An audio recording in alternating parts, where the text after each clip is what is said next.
Hello. Thank you for joining me. I'm Linda Lamp, and I'm here hosting a regular podcast that we've called Let's Become a Beloved Society. These are conversations illuminating your path to wholeness. And it does seem like we're having some technical issues. Mary was in the studio, and when I joined the studio, I couldn't hear Mary.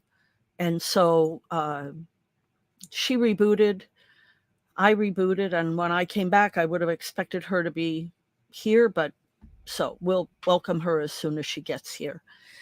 In the meantime, I'm very excited to speak with you today.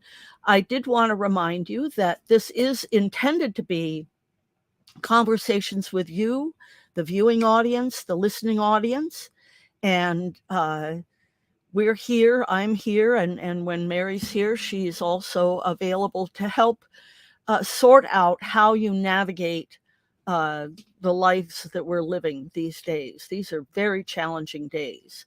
And good morning. I don't know who that is, Facebook user, but hello to you. Nice to have you here. And here's Mary. So Can you hear me? Oh no, I I cannot. guess so. And I rebooted as well. I'll have to call in with the So Zoom. I think, Mary, I'm going to text you the phone number to call, Yeah. and we'll put you on speakerphone. It's not going to be the number you usually call in on. I'm going to try a different phone line because that phone did not have real good volume. So let me try giving you this one. Okay. Hang on a second, folks. I can't type and talk at the same time, unfortunately. Oh, and you don't type well when you're trying to hurry either. Nope.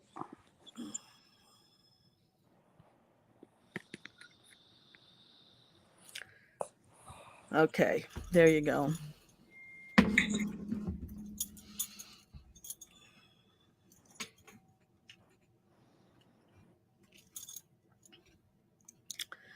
Okay, so while we're waiting for Mary to call in, here we go. Okay, Mary, say something. Hello, can you hear me? I can. Okay. All right. So this will have to do. And I'll go look and see if I'm still in the room because I don't think I exited. Right. Yeah, and I'll just mute myself. If there's any way that you can turn your volume up, you're not coming in all that loud.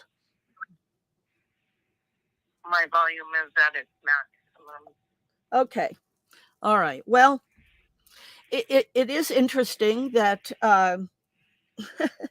just before I started this podcast, I was listening to a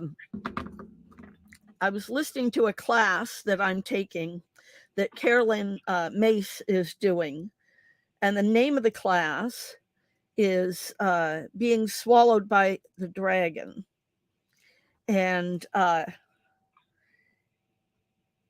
signed up for this class. It's a combined class with Carolyn Mace and Lynn Bell, who is a very, very brilliant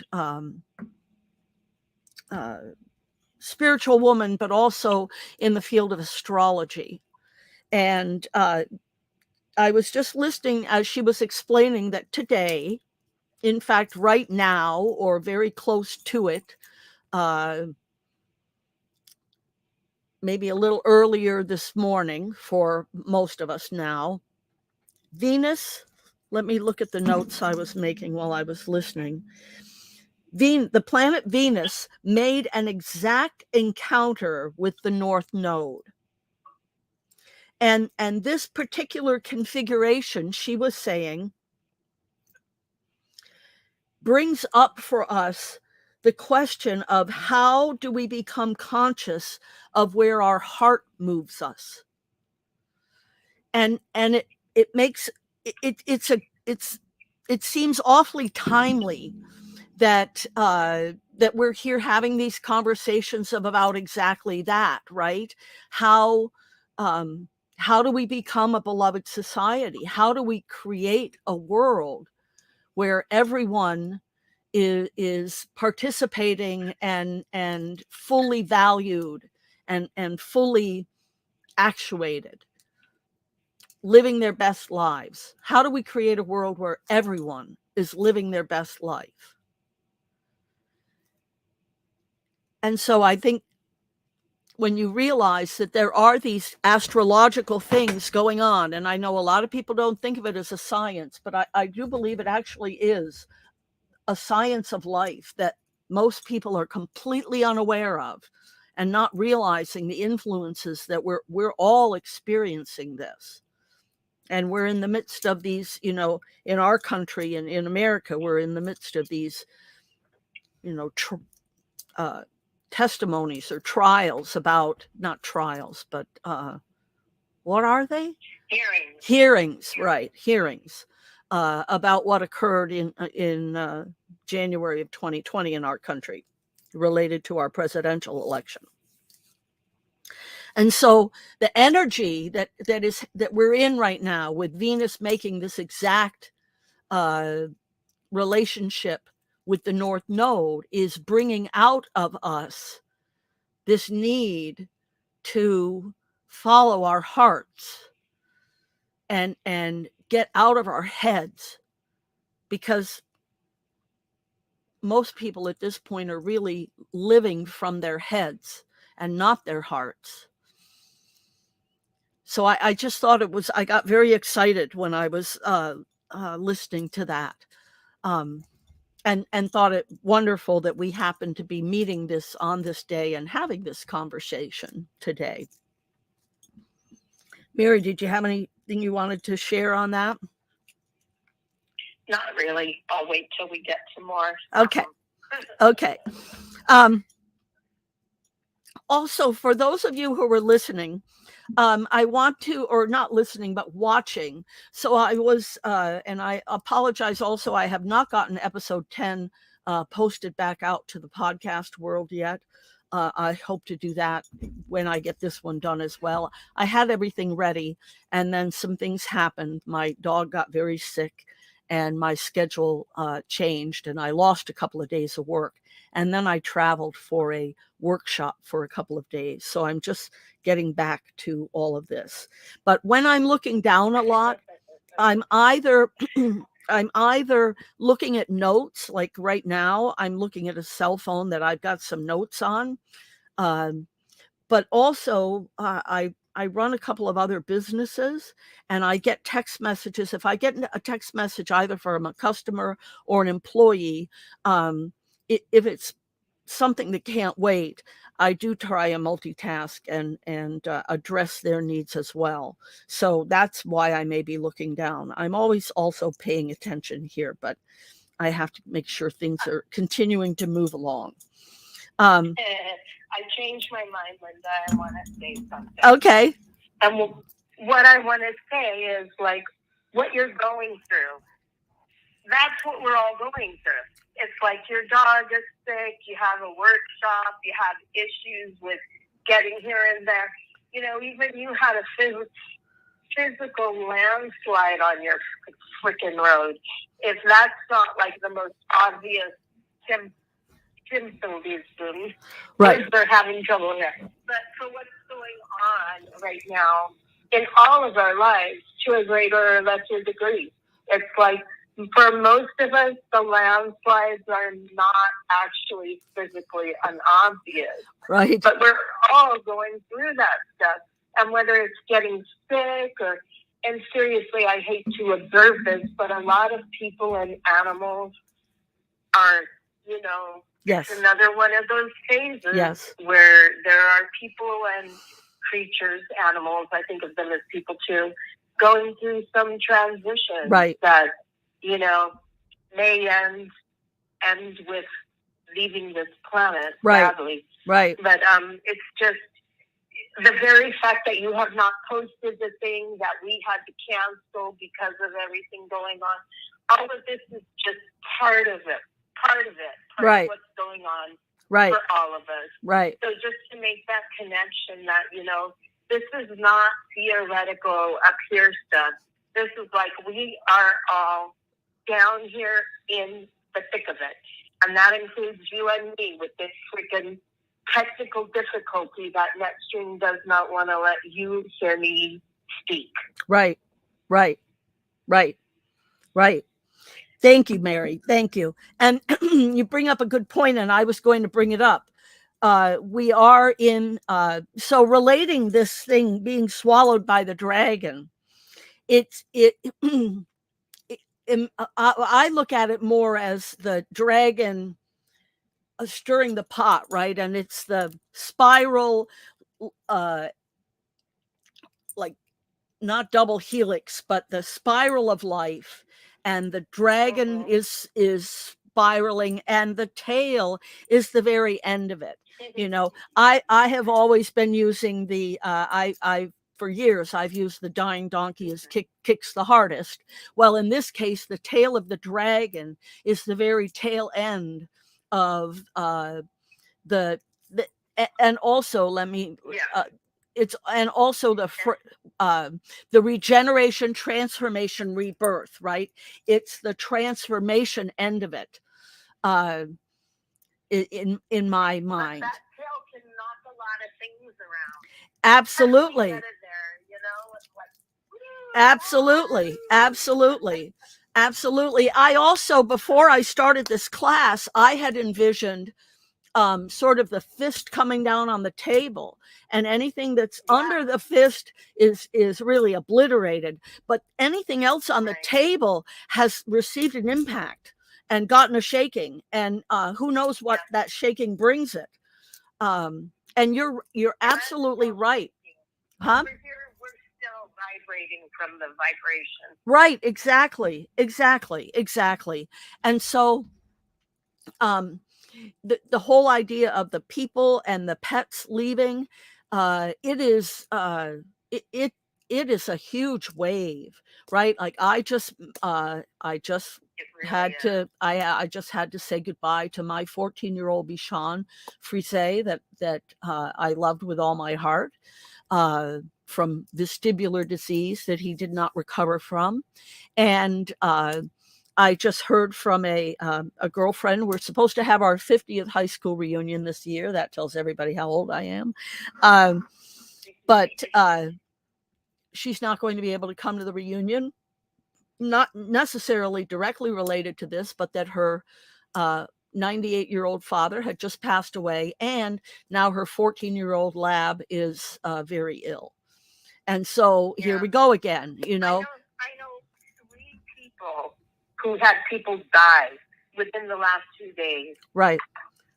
And then there's your dog and other dogs that are sick and stuff. It's just crazy. Yeah. And that's the whole sort of, anything that's not meant to stay is leaving now.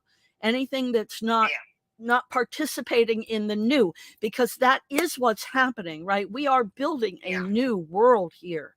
That is what's coming forward. There is a birthing of a world of love and compassion and kindness, and an understanding of what oneness truly is, the connection between all things, and the fact that we are divinity. There isn't anything that isn't divinity. That is the world that's coming. That's the world that is emerging. And that's, this is just a side point, but that is why the gun lobbyists and the NRA and all the gun manufacturers are so scared. Because when that world comes, guns won't have anywhere near the place. People will target shoot. People who hunt for food, if they still have a mind to do that, will still need guns. But other than that, and you don't use any of these high volume magazines on your food, because there's nothing, unless you're just automatically trying to make hamburger. So, And that's why they're afraid. That is why there is such a campaign against giving up guns. That's why they're trying to instill the fear in everyone that, oh, you have to have these. You can't, it's not about having to have them. It's about money. If you don't have to have them, then how will we make our money? And that's what they're not willing to embrace. Now, the oil companies found an avenue, right? The oil companies have modified, and they are embracing renewables, and they're changing. The car companies, they resisted it for a long time, but they finally got it. They figured it out, because if you want to make it about money, ultimately people will start to spend their money on the things that they want. And so if you don't adapt, they won't keep buying your stuff. So gun manufacturers either have to figure out a way to adapt to the new world that's coming and find something to sell that fits in with the model of what we're going to be looking for, or they're going to go out of business. Well, there aren't any icemen anymore, and there aren't any milkmen anymore, and it'll be fine, right? Things change. You can't always keep the thing if the thing doesn't fit anymore into the world that you want or have. So don't let anybody kid you that this is about anything other than the money, because it isn't. So now let's go back to this dragon. And again, here's the dragon tail. It's that last spin, right? The last grasp on how do we survive? How do we stay? And the dragon is stirring that whole pot. And at the same time, the stars and the planets are lining up, and we're being called to listen to our hearts. That's what we're being called by the universe to do. Right. And so you and I were talking yesterday about some of this change is going to be difficult, because it's all tied into our culture, our manners, our politeness, if you will. What we've labeled in the past as politeness, sometimes is really not so much. Are you okay? I will be. I'll drink a little water. Sorry. No, it's okay. Sometimes what we have not spoken of under the guise of politeness has not necessarily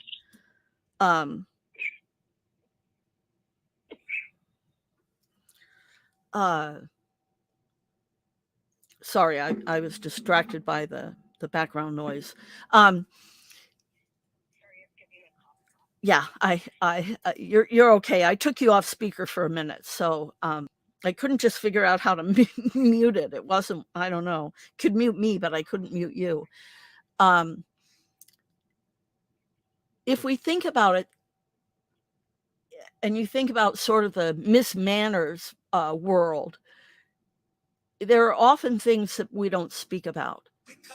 Also in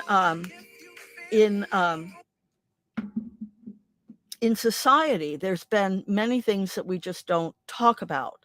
It's not polite to talk about certain things. Has always been, like what I was taught when I was little. And I'm putting you back on speaker, Mary. Within families, many times we're told, okay, well, we don't talk about that. People ask, I know a married couple where the husband had a brother that got adopted somewhere, came to live with his family at some point, but no one ever talks about where the kid came from or who the kids, or how. Nobody knows the circumstances. They just all know that one day this person showed up and started living in their house. Crazy. You know, and in some ways, you know, I can relate to that because I was a foster child, and so I ended up living in a number of different homes. And I think there was probably questions there people had. Who is she? Where'd she come from? And I don't know how those questions were answered. You know, I don't know that I was ever even in the room when they got asked. But so anyway, so I think that's what has to happen. As one thing I'm thinking about that has to happen is, as we're moving forward in this new world that we're creating, we need to listen to our hearts. That's clearly what's being called forth from the universe, and make our choices based on where our heart leads us, not where somebody else tells us, or where, you know, where we think we should go to make somebody else happy. So many lives have been lived in the purpose of making our parents happy, when really that should never even have been at issue. It should never have been a question. You know, what we're learning is that really, to be a good parent would be to start from the very day one, letting that okay, Nanette is wanting the link to the YouTube. I'm not encouraging the child to be itself, you know, right? To be, I think the word that I keep thinking of is authenticity. Right. It's like we need to be living from our own truth about who we are and what we want to be and how we want to embody our creative essence here in these bodies, you know, instead of trying to guess what the right thing is. You know, I spent so much time worrying about, am I doing it right? Like there's some kind of, I was even talking to my friend and saying, you know, it's like we were dropped here with no map and no guidebook of how to do this. The assumption being that there should be a map and a guidebook so that we make sure we get it right, you know? If you gave kids the idea that getting it right means being yourself, whoever that is, right? Right. And that's okay. Being yourself is not just okay, that's the point. And I do think that's changing, and more parents are getting that right now. And I say that because I look at my nieces, and, you know, they really encourage their kids in the things that the kids love, no matter how impractical they might seem. Like one of my niece, her daughter is really interested in music, and she composes music and plays music. She's 12. And the son, she might be 13.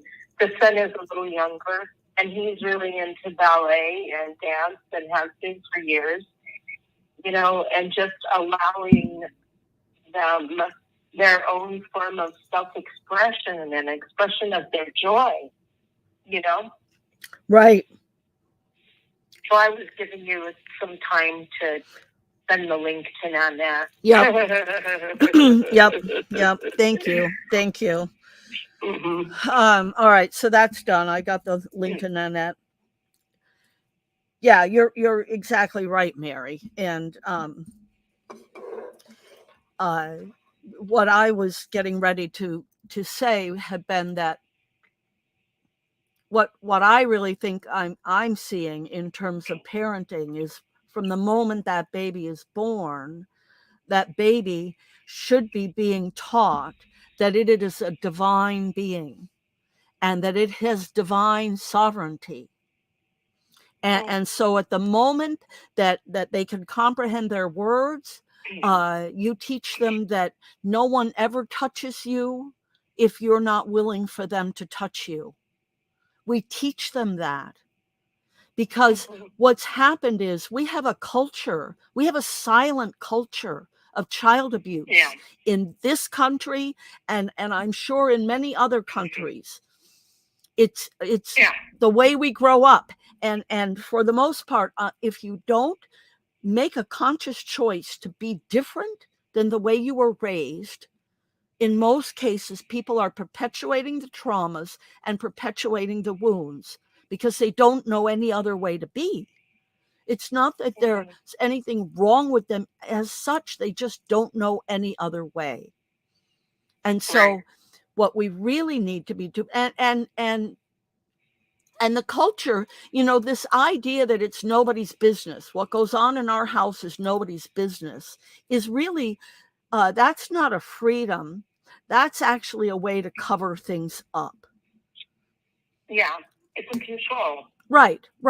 But it's been, I think, ignored because it's a way to hide and not be honest about what happens. And I think it's got to do with shame. Right. If people know what's happening, even if you're not the one who did it, the shame cycle is huge on this. Right. Yes. And when you look at, so let's take a quick look at David Hawkins' list of consciousness and see where shame fits. So shame, on a scale of way down. 1 to 1,000, it is actually the lowest one listed at 20. So it's a vibration of 20, and what we're shooting for is an energetic frequency of 500. So shame is, way down. And that's where a lot of people live, in this place of shame, guilt, apathy. Guilt is 30, apathy is 50. And Linda, think about it. If you keep people in that shame place, you really have just made sure that there will be no positive growth in our society. Right. The more people are stuck down there, they can't get out of that place. Right. So really encouraging that culture of secrecy based on shame is a great way to keep the institutions that squash us in place. Right. Right. Guilt is another one. Yeah. And, guilt, that's like the tattoo of the Catholic Church, and that's at 30. And so, here we go too. And this is really key on this scale. So you've got the name, you've got the frequency, you've got the associated emotional value, and then you have the view of life. So shame is a 20 and energetically, and the associated emotional state is humiliation. The view of life is miserable. You get up to guilt, and it's a 30. The associated emotional state is blame, and the view of life is evil. And so, that's where the gun manufacturers have really done this whole propaganda thing about that there is, this thing that is evil, as has the Catholic Church, So it's a lot to overcome, because Catholicism, I think, is still the number one religion on the planet. So when you're talking about a model of belief where people go every Sunday, and maybe other times as well, to hear from people preaching to them, encouraging their guilt and their blame and their belief in evil, we've got a long way to go from 30 to 500. And that's why you need a dragon. In my, I agree either. you need something that's going to come in and really, stir things up and make things right. And incinerate some bullshit. Right, exactly. Turn to freaking ashes. Exactly. Truly. So, yeah, let me see. Let's look at my notes here real quick. So, and here's another, okay, so back to the kids. If we're teaching kids that from the moment you understand this, if anyone ever touches you or does something to you that is in any way an infringement on what you believe is your sovereignty, you channel your dragon energy. You don't be quiet about it. That's the thing with child abuse in particular. The abuser is always saying, this is our little secret. This is our secret. Don't tell anyone. I mean, and it happened to me when I was, well, I don't know, I was only 7 or so, I think, and and what happened to me was not a horrible thing, but still, it was a teenage boy, and I'm sitting on his lap, and he's having me wiggle around, and and then he tells me, don't tell anybody. And I knew right away, I didn't know why necessarily, but I knew right away that we had done something we shouldn't have done. And I didn't, so, and of course I didn't tell anybody. And that's the thing, it makes us complicit. And right. We don't even understand half the time what that means. And right. That's where the guilt and shame kicks in. Exactly. I know I did something wrong. I don't know what I did, Right. The thing is, and why this is a hard thing, teaching your kid to have their voice and their strength and their power means that you as a parent have to be willing to engage with that little powerful being who you right. created. Right.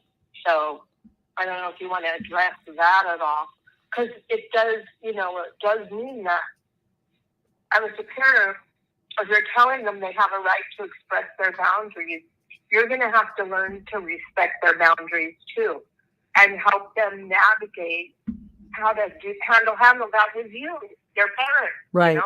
Right. Well, and it's going to be challenging because truly parents need to have healed themselves. Yeah.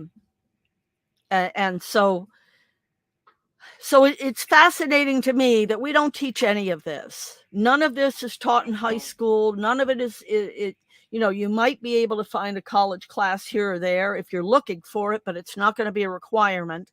And yet all of us do it. All of us do it. And we all, I mean, whether you've birthed them or not, most people at some point have some interaction with children, regardless of whether you've had your own or not. But many people, the majority of people, have children, and we're broken. We're all broken.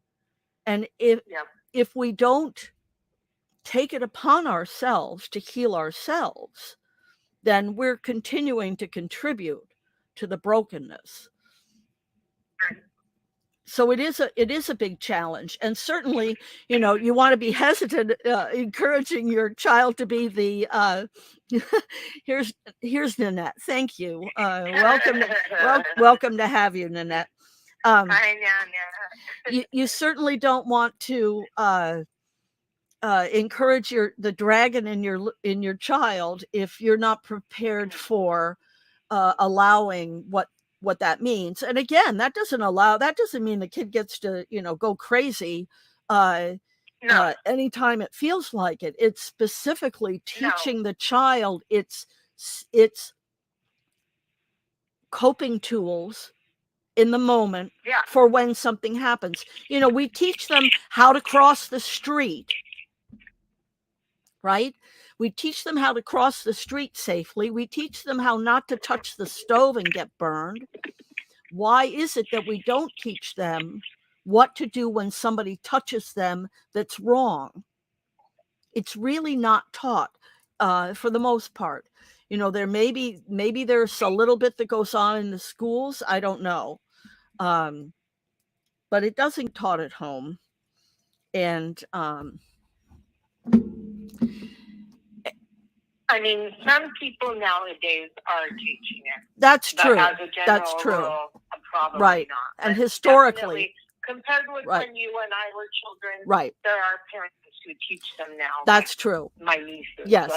Yeah, because we are making progress, but we still have a long way to go. God. Yeah. Yeah. Yeah. So, great show. Well, I think everything's always in divine order. So it appears slow. It feels slow. It feels agonizingly slow, really. But it's if it's all in divine order, then we just have to work with what we've got. But so I traveled recently, and recently, like in this last week, and I didn't have there were no incidents that I'm aware of on the plane or the trains that I took. But I was thinking about how, in general, overall, there are still way more incidents of aggressive behavior and rude and inconsiderate behavior happening in the travel industry. And I wondered, I was just sort of contemplating it and wondering about it. And I realized that when America elected someone who was very broken, and I don't think there's any denying this, right? Somebody who has had 6 bankruptcies, who and so many lawsuits you can't even count them all. Someone who is known to be a member of what we in New York refer to as a mob family. When you, as a country, choose to put that person in power, what you end up doing is validating all those levels of what I would call brokenness. Right? You're not living from your heart if you're participating in a mob family. You're not living from your heart if you're doing business in such a way that you're, have all these lawsuits. And the lawsuits were from like people who'd done work and not been paid. Right. So, and these were, and then they were good people. These are not, bums off the street. These were good people that didn't get paid. Many, right? These are all signs. Those were all signs. And yet America, for some reason, somehow chose to look away. Now, again, not the popular vote, not the actual majority of the people. That's a whole different conversation, right? How our particular country works when it comes to voting and counting votes. So the country, in one way, the country didn't ultimately lose its mind, hasn't yet lost its mind. But the way the system worked, the people in power, the people who get to manipulate things, got to win. It's pretty much how they only ever win. It's very rare for a Republican to actually get the popular vote if people would pay attention. And also, as long as we're talking about it for a moment, just so everyone gets an education, I'm all about making sure people understand these things about our country. Right now, today on the news, I was watching, I think it was CBS this morning. there was a big article about how medical costs have become staggering in America, and people are buried under medical costs. Well, let me just remind you, you can thank the Republican Richard Nixon for that. He is the one that made healthcare for profit in our country. That's when it happened, was under the Nixon administration. Before that, there was no healthcare for profit. And that was really when that's really when the insurrection started, I'm going to say. That is when the tide shifted, and we went from the kind of Republican that Eisenhower was, where the tax level at the time for the rich was 94%. And they took all that tax money and they built the interstate and states, and they built dams, and they did infrastructure for the entire country. All the people received benefits from that 94% tax rate. And now they're down to some of them don't pay, the richest ones that don't pay any taxes at all. Yeah. I want to say something when you were talking about the election of that recent president. The thing that strikes me about it all is that he totally lacks any kind of integrity. He lacks integrity of any kind, which you can tell by the way he doesn't pay his workers and his utter disrespect for just about everyone, right?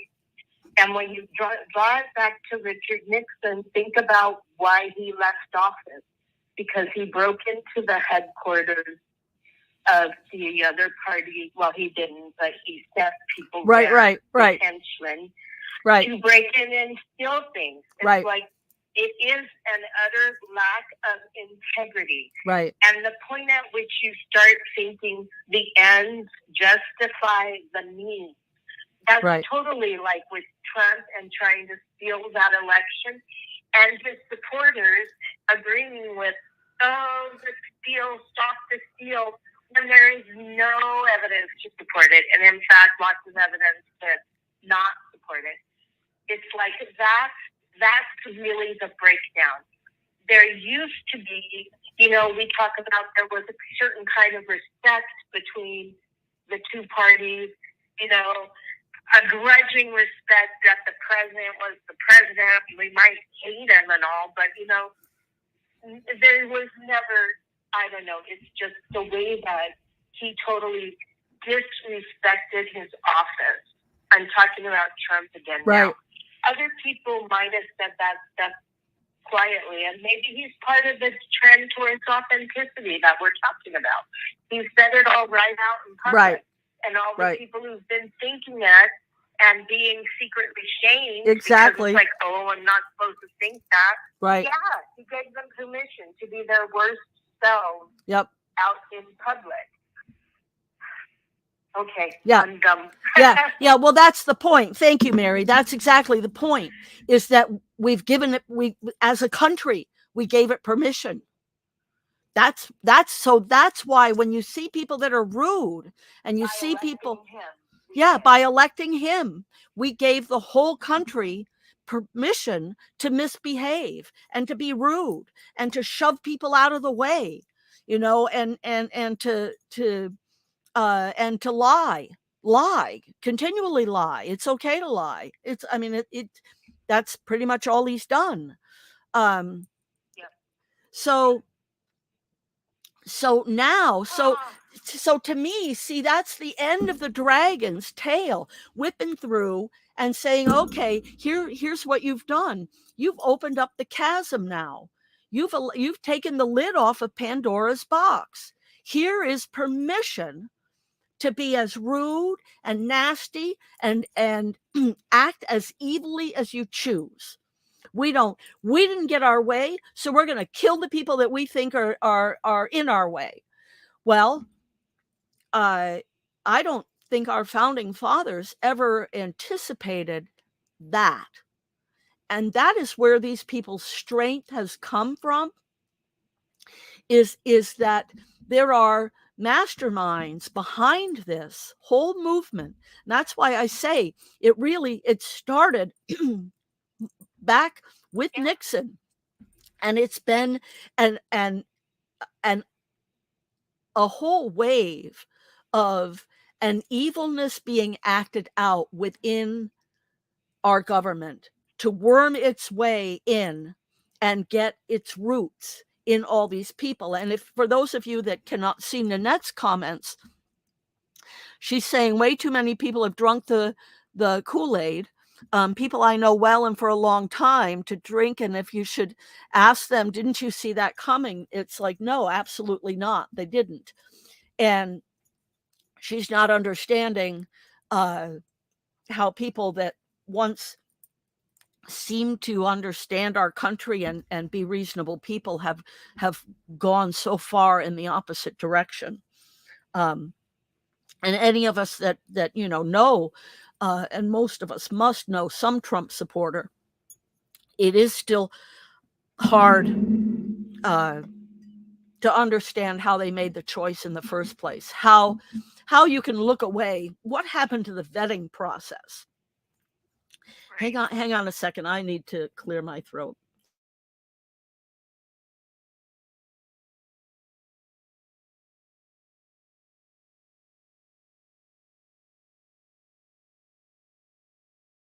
Oh my goodness, sorry about that. Okay.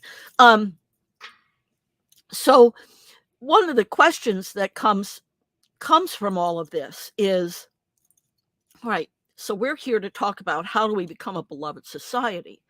And the answer to that, I don't think, is really all that difficult. The answer is, if we were to start each day and continue throughout the day as best we can to be kind, loving, and compassionate to everyone we meet and exchange with, or not, just even see in the street or pass on the subway. How, if we can break the natural tendency that so many of us have to look at somebody and judge them for what they're wearing, how they look, what they weigh, how they might be acting, how they might be looking, all these things that come forth. So while I'm talking, I want to look for a graphic that I captured on my phone because I want to read it to you. So we need to figure out the tools that will work for us in terms of helping us with the transition into that new world. So for me, it's easy with most people. Most people I tend to feel positive or neutral toward. There are people who are more challenging, and it's, some of it might be a homeless person who might look a little scary or smell really bad. If they're more neutral, I can get to that place. But then the other thing that I really have trouble with, as you can probably tell from the conversation, is the political stuff. And when people express opinions that I find really difficult. So if you would like to address this after you find your graphic, or if that graphic addresses it, what do we do with the challenging instances? That would be the question. But I want to see your infographic. I can't find it. It's I'm either it didn't save, or I'll have to go look for it. It was I really appreciated it because it broke down the physicality of what's going on here, and it talked about how we only see this percentage of the a certain spectrum, and we only hear a certain percentage of this spectrum, and we only can feel a certain. And so when you realize that none of this is real, it's really a hologram. It really is a hologram. And it whether they're stinky, that's like, it doesn't have anything to do with you.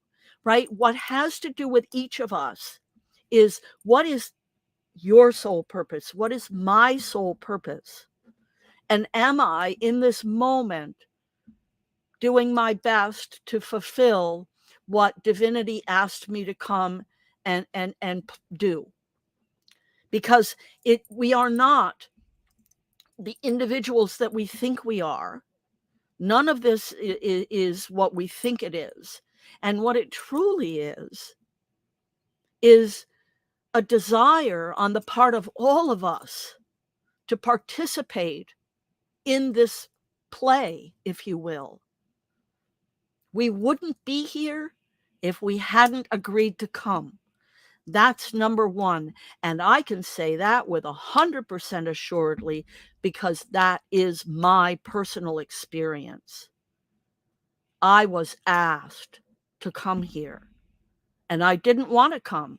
I actually, I was very much not wanting to come and do this. Been here, done that. It wasn't fun, right? That was my, wasn't fun. It's not a nice place. It is sort of like hell on earth. And so why would I want to come back into form? This was my argument then. And if I didn't know any better, it would be my argument now. Why would I want to come back into form to play this game again? And the answer for me at the time was, you will play an integral role in something very important. And we need you. And we need Mary. We've asked Mary to come, and we've asked Nanette to come. And there were all these people, right, that are coming, and we need you. And it was when another entity said, someone that I wanted to come said that they would come and help me, is when I decided I would say yes. So that is my experience of how I came to be here. Most people don't remember any of this. I know, Mary, your brother remembers something. So I know, and I do know one other person that remembers similar conversations.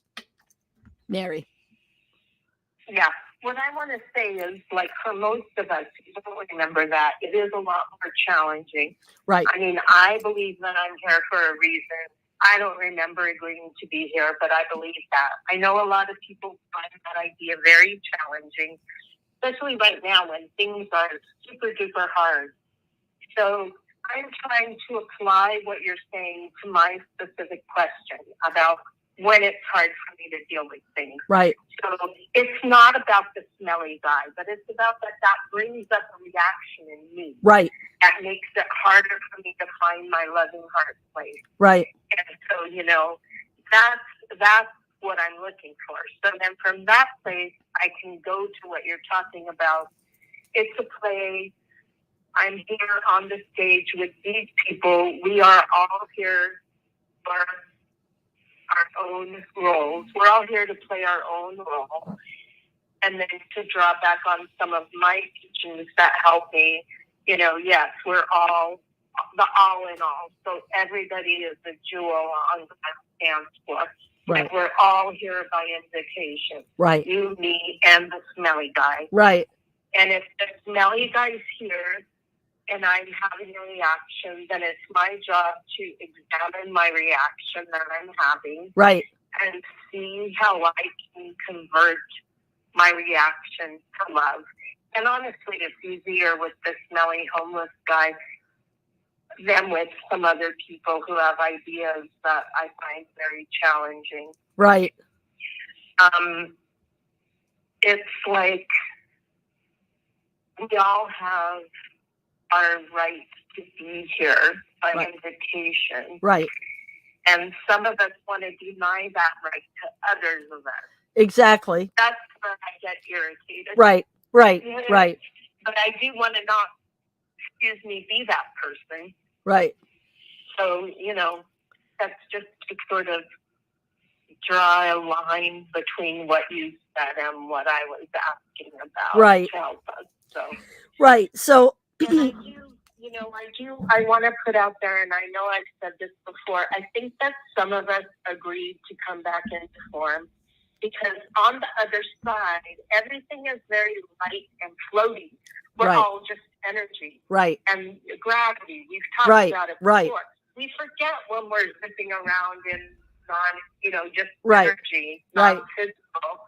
And then we come back down here, and it's like, oh my God, what did I agree to do? Right. It's like, it's so heavy. Right.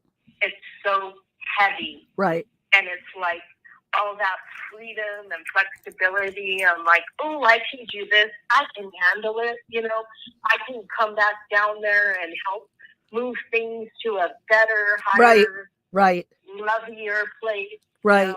Yeah, I can help bring about heaven on earth. And then it's like, oh, holy crap. What did I agree to?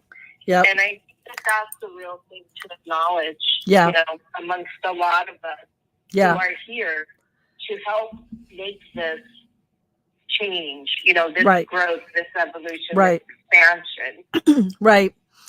I'm just looking at the time. We've got about 4 minutes left. And so I think, I think try this as an exercise when any of you, when you're in a situation where there's someone nearby that's triggering some form of response from you, that's not necessarily taking you into, you see how this is all throat chakra, this is all energy of the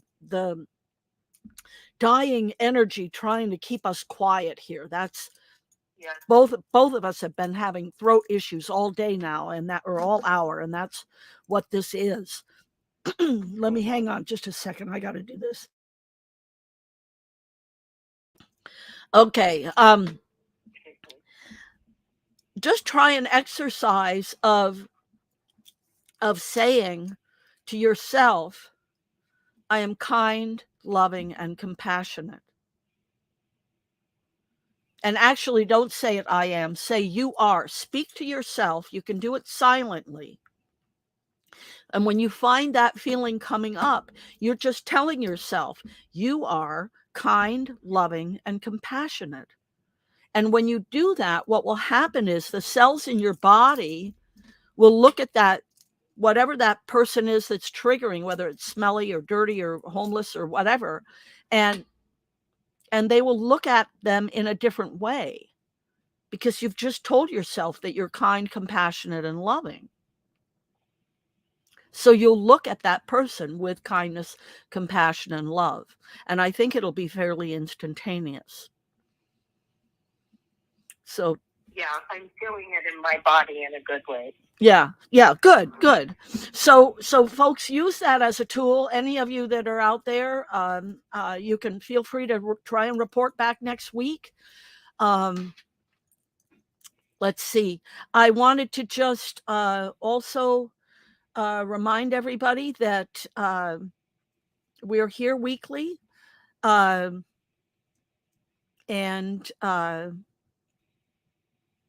I think for the next few weeks, I'm not anticipating missing anymore until sometime in July. 11 a.m. Alaska time, that would make it 10 a.m. Hawaiian time, and then noon Pacific, 3 Eastern, and I think it's 8 o'clock in Europe. You can also find me on YouTube, Illuminating Your Wholeness, and also on Facebook, Linda Lamp on Facebook, or Love by Light, We Love Us, Love's Essence. And you can always call the studio phone. It's on the screen, but 907-351-3003.